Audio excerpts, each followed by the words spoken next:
Right breaking news phone topping కేసులో lunch break తర్వాత తిరిగి ప్రారంభమైంది ప్రభాకర్ రావు విచారణ. సెట్ అధికారులు అడుగుతున్న అన్ని ప్రశ్నలకు ప్రభాకర్ రావు సరైన సమాధానం చెప్పలేకపోతున్నట్లుగా సమాచారం. కోర్టులో వినిపించిన వాదనలే మళ్లీ సిట్ ముందు రిపీట్ చేస్తున్నట్లుగా తెలుస్తోంది. తాను ఎస్ఐబిలో పనిచేసినప్పటికీ తనపై అధికారులు ఉన్నారని, వారికి తెలియకుండా తాను ఏ పని కూడా చేయలేదని అంటున్నారు ప్రభాకర్. తాను చేసే పనిపై అధికారులు నిత్యం పర్యవేక్షణ చేస్తూ ఉంటారని కూడా తెలుపుతున్నారు. ఎస్ఐబి కార్యాలయంలో ధ్వంసమైన హార్డ్ డిస్క్లకు సంబంధించి అధికారులు అడిగిన ప్రశ్నలకు ప్రభాకర్ రావు నుంచి ఎలాంటి సమాధానము రాలేదు.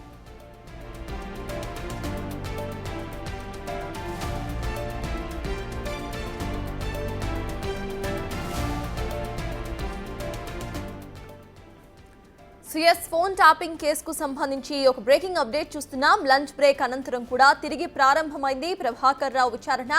సెట్ అధికారులు అడుగుతున్న ప్రశ్నలకు ఇటు ప్రభాకర్ రావు సరైన సమాధానం చెప్పడం లేదన్నట్టుగా మనకి తెలుస్తోంది. కోర్టులో వినిపించిన అదే వాదనని మళ్లీ సెట్ ముందు కూడా సేమ్ అలానే రిపీట్ చేస్తున్నట్లుగా తెలుస్తోంది.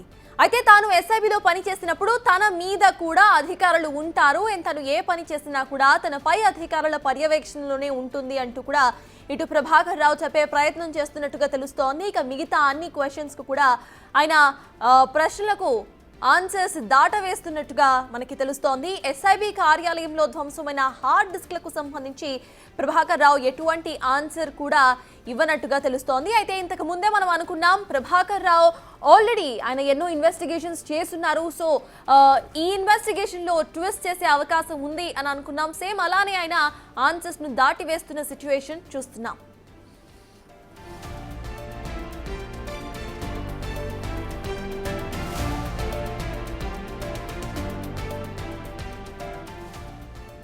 వాటికి ఫోన్ టాపింగ్ కేసు విచారణ లంచ్ బ్రేక్ తర్వాత తిరిగి ప్రారంభమైంది. దీనికి సంబంధించిన పూర్తి అప్డేట్స్ మా ప్రతినిధి సురేష్ లైవ్ లో అందించడానికి సిద్ధంగా ఉన్నారు. సురేష్, చెప్పండి, ప్రెసెంట్ ఇన్వెస్టిగేషన్ డీటెయిల్స్ చూస్తున్నాం. ఏ క్వశ్చన్ కి కూడా సరిగ్గా ఆన్సర్ ఇవ్వట్లేదు అని తెలుస్తోంది. అట్ ద సేమ్ టైం తన పైన అధికారులు కూడా ఉంటారు, తను పూర్తిగా వాళ్ళంతా కూడా మానిటర్ చేస్తూ ఉంటారు అని ఆన్సర్ చేసినట్టుగా తెలుస్తోంది. అసలు అప్డేట్స్ ఏంటి అండ్ ఇప్పటి ఇన్వెస్టిగేషన్ ఎలా జరగబోతుంది అనుకోవాలి?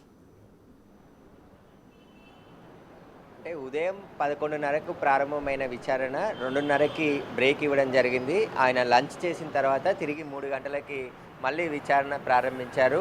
డీసీపీ విజయ్ కుమార్ ఇక్కడే ఉండి స్వయంగా ఆయననే ఈ కేసుకు సంబంధించి పూర్తి వివరాలు ప్రభాకర్ నుంచి రాబట్టే ప్రయత్నం చేస్తున్నారు. కానీ ప్రభాకర్ రావు తన తెలివితో ఈ కేసుకు నుంచి తప్పించుకునే ప్రయత్నమే ఇంకా చేస్తున్నట్టు కనబడుతుంది. ఎందుకంటే తాను మొత్తానికి చీఫ్ని కాదు, నేను ఎస్ఐబికి మాత్రమే చీఫ్ని, నా పైన 2 అధికారులు ఉంటారు, ఇంటెలిజెన్స్ చీఫ్, రాష్ట్ర డీజీపీ, వాళ్ళ పర్యవేక్షణలోనే నేను పని చేశాను. నేను ఏ పని చేసినా వారికి తెలిసే పని చేశాను. నేను ప్రతి పని కూడా, నేను చేసే ప్రతి పని కూడా వారి పర్యవేక్షణ ఉంటుంది అని చెప్పేసి కూడా చెప్తున్నట్టు తెలుస్తుంది. ప్రస్తుతం పోలీసులు ఆయనకు సంబంధించిన స్టేట్మెంట్ అంతా వీడియో రికార్డ్ చేస్తున్నారు. ఏదైతే నాంపల్లి కోర్టులో అఫిడవిట్ దాఖలు చేశాడో ప్రభాకర్ తరపు న్యాయవాది, అదే ఆన్సర్స్ ఇక్కడ కూడా చెప్తున్నట్టుగా తెలుస్తుంది. ఎందుకంటే కోర్టులో ఆల్రెడీ ఈ కేసుకు సంబంధించి ఒక పూర్తి అఫిడవిట్ ప్రభాకర్ రావు దాఖలు చేయడం జరిగింది నాంపల్లి కోర్టులో. అందులో ఉన్నది ఉన్నట్టు విచారణ అధికారులకు చెప్తున్నాడు తప్ప వేరే విషయాలు ఏవి కూడా ఆయన చెప్పట్లేడు. అడిగిన క్వశ్చన్కి దాటవేసడం నాకు తెలియదు అని చెప్పేసి మాత్రమే ప్రభాకర్ రావు చెప్తున్నట్టు తెలుస్తుంది. అయితే ఎస్ఐబిలో ఏదైతే హార్డ్ డిస్క్లని ధ్వంసం చేశారో అది మీరు రిజైన్ చేసిన రోజే సాయంత్రం ఎందుకు ధ్వంసం చేశారు? మీరు ఏమైనా ఇన్స్ట్రక్షన్స్ వాళ్ళకి ఇచ్చారా? ప్రణీత్ రావుకి మీరు ఆ రోజు ఎన్నిసార్లు మాట్లాడుకున్నారు? వాటికి సంబంధించిన పూర్తి సమాచారానికి సంబంధించి ప్రభాకర్ రావుని ప్రశ్నించినప్పుడు నేను ఆ రోజు రిజైన్ చేసిన తర్వాత అక్కడ నుంచి వెళ్ళిపోయాను, అక్కడ ఏం జరిగిందో నాకు తెలియదు అని చెప్పేసి ఆయన తప్పించుకునే ప్రయత్నం చేస్తున్నాడు. కానీ పోలీసులు మాత్రం ఆయనకు సంబంధించిన ఆధారాలను అన్నిటిని కూడా ముందుంచి ప్రశ్నిస్తున్నారు. ప్రభాకర్ రావు వాడిన సెల్ ఫోన్, ఎందుకంటే ఆయన ఎస్ఐబిలో పనిచేసినటువంటి సమయంలో ఏ ఫోన్ వాడాడు, ఎవరెవరితో మాట్లాడారు, వాటికి సంబంధించిన సమాచారాన్ని అంతా పోలీసులు రాబట్టే ప్రయత్నం చేస్తున్నారు. వాటికి సంబంధించి కూడా ఆయన అంటే ఒక్క నెంబర్ కాకుండా మల్టిపుల్ నెంబర్స్ ఆయన వాడినట్టు పోలీసులు గుర్తించడం జరిగింది. ఆ నెంబర్లు ఏ ఫోన్లో వాడారు అనే దానికి సంబంధించి ప్రభాకర్ రావు ఎలాంటి విషయం చెప్పట్లేదు. దానికి సంబంధించి కూడా ఆయన వాడిన ఫోన్ దొరికితే ఖచ్చితంగా ఆ సమయంలో ఎవరితోని వాట్సాప్ కాల్ చేశారు, ఇంటర్నెట్ ద్వారా కాలింగ్స్ ఏమైనా మాట్లాడారా, ఎవరి నుండి ఎలాంటి సందేశాలు వచ్చాయి, ఇవన్నీ ఎందుకంటే ఫోన్ ట్యాపింగ్ చేసిన తర్వాత సమాచారాన్ని ఈయన కోరిన అధికారులకి ఎవరికి ఇచ్చాడు అంటే రాజకీయ నాయకులకి ఎలాంటి సమాచారం ఇచ్చాడు, తిరిగి మళ్ళీ వారి నుంచి ఎలాంటి డైరెక్షన్స్ ఈయన తీసుకున్నాడు, వాటికి సంబంధించిన పూర్తి సమాచారం ఇప్పుడు పోలీసులు రాబట్టే ప్రయత్నం చేస్తున్నారు. ఎందుకంటే వ్యాపారవేత్తలు కావచ్చు, రాజకీయ నాయకులకు సంబంధించిన ఫోన్ ట్యాపింగ్ చేసిన తర్వాత ఆ సమాచారాన్ని అంతా తిరిగి మళ్ళీ సుప్రీంకి ఇచ్చేవారమన్నారు. ఆ సుప్రీం ఎవరు అనేదే ఇప్పుడు చాలా కీలకమైన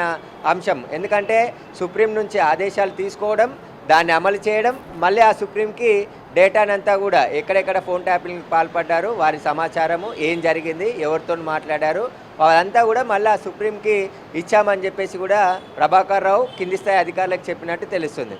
ఇప్పుడు ప్రభాకర్ రావుకి ఎవరు ఇన్స్ట్రక్షన్స్ ఇచ్చారు, ఎందుకంటే చాలామంది వ్యాపారస్తులు నేరుగా అప్పటి ప్రతిపక్ష నాయకులకు చెప్పడం జరిగింది, మీరు వచ్చి వెళ్ళిన తర్వాత మాకు అధికార పార్టీ నుంచి ఫోన్లు వచ్చి బెదిరించారు, మేము మీకు సహాయం చేయలేము, మేము మీ వైపు ఉంటే మాపై కేసులు నమోదు చేస్తామని చెప్పి బెదిరిస్తున్నారని చెప్పేసి కూడా స్వయంగా అప్పటి ప్రతిపక్ష నేత అయినటువంటి సీఎం రేవంత్ రెడ్డికే వ్యాపారస్తులు చెప్పారని చెప్పేసి ఆయన కూడా ప్రెస్ మీట్లో చెప్పడం జరిగింది. కాబట్టి ఇప్పుడు అసలు ఈ ఫోన్ ట్యాపింగ్కి సంబంధించిన ఇష్యూతో పాటు ఎస్ఐబిలో చాలా విలువైన సమాచారాన్ని ధ్వంసం చేశారు.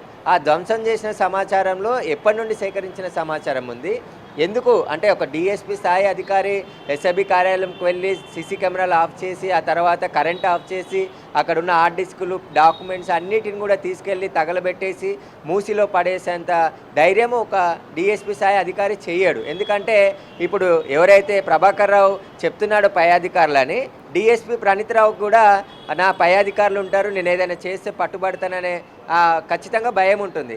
కానీ ప్రణీత్ రావు ప్రభాకర్ రావు చెప్తేనే చేశానని చెప్పి స్టేట్మెంట్ క్లియర్గా ఇవ్వడం జరిగింది. చాలామంది ఫోన్ నెంబర్లను ట్యాపింగ్ చేశాము, వారి కదలికలను పసిగట్టి టాస్క్ ఫోర్స్ పోలీసులకు చెప్పేవాళ్ళము, రాధాకృష్ణ ఆపరేషన్స్ నిర్వహించేవాడు అని చెప్పేసి కూడా అన్ని విషయాలు స్టేట్మెంట్లో ఉన్నాయి. కాబట్టి ఇప్పుడు ప్రభాకర్ రావు మొత్తం సాయంత్రం వరకు కూడా విచారించిన తర్వాత కొన్ని విషయాలు బయటకు వచ్చే అవకాశం ఉంది. ప్రభాకర్ రావు సెల్ ఫోన్లు కూడా ఈ కేసులో చాలా కీలకంగా ఉండబోతున్నాయి. ఒకవేళ ప్రభాకర్ రావు సెల్ ఫోన్ల నుంచి డిలీట్ చేసిన సమాచారాన్ని రీట్రీవ్ చేస్తే మరింత సమాచారం పోలీసులకు లభించే అవకాశం ఉంది.